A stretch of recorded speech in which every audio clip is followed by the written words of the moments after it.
Hello everyone, my name is Nikhil Acharya from Team 325 Respawn Robotics, and now I'll be teaching you about the scouting portion of Respawn Recon.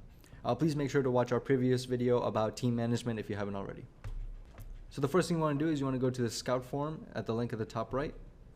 And here, for example, I'm just going to fill out this scouting form. So Team 325, match 23.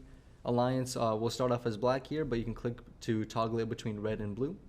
The preset pieces will start off as gray, but you can toggle it between cone and cube. So I'll just put these here.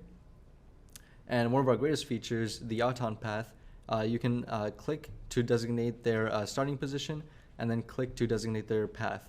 So if they went from here to here and then went back, placed the cube, and then went around the charging station like this, and then came back the same way and placed a cone, and then came over here and engaged, then you can signify that on the auton page, and you can see it later on.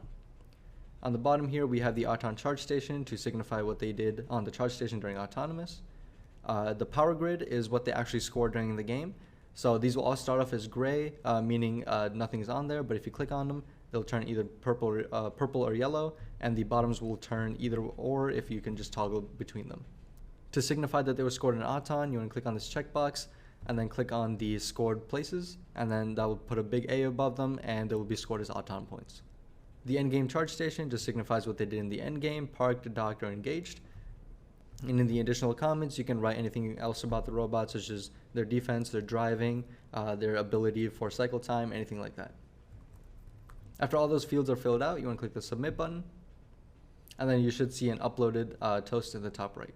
So in most cases, your scouters won't have internet while they're in the stands. So I filled out the form again, and I've turned off the internet on my computer. So when I click submit, it'll try and upload, but also, then it'll give you an error message, and then a new button will pop up that says download data. You want to click on that button, and then it'll download the data for this scout. So you can go to the home page later and upload it. So now I'm back on my home page. I have internet again, and then I can go to the upload download a scout entry button. Go to my downloads, hit on this scout, and then it'll autofill the sort of team and match value just to make sure you're uploading it for the right, you're uploading the right scout. You're gonna click on submit, and then it will be uploaded. So now after that, if you want to see scouts from your peers for other teams, you can click on the teams tab in the top, and then search for any team you'd like. For now, we have 325 submitted, so I'll search 325, and then you can see all of their sort of averaged out points and values. So we have average points per match, average endgame charge points, average power grid, and the preset piece patterns that they've shown.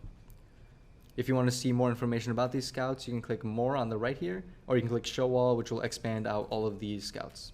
When you expand these out, you can see the preset pieces for the match, their auton path for that match, their power grid, and whether they scored or not in auton, and the additional information that the scouter provided. The scouter author is also listed above here. A good thing to also note is that if you're an admin on your team, a delete button will show up on the left here. So if there's any miscommunication of data or a wrong input, you can always delete the scout. To view a more sorted and organized data set, you can go to the master table, and here it'll list out all the teams individually and combine all their scouts together. So you'll get the average points scored, average auton charge station, average endgame charge station, and their average power grid. And if you click on these little sort of categories, then it'll sort all of those teams in that order. Alright, so that is all for the scouting portion of Respawn Recon. If you guys have any questions, find any bugs or anything like that, please email us at info@respawnrobotics.com. Make sure to follow us on all of our social media, Instagram, Twitter, subscribe to us on YouTube here. You can also message us on Chief Delphi, the Respawn Recon post. We'll always be looking over that. And yeah, make sure you guys have a great season. We'll be seeing you all later.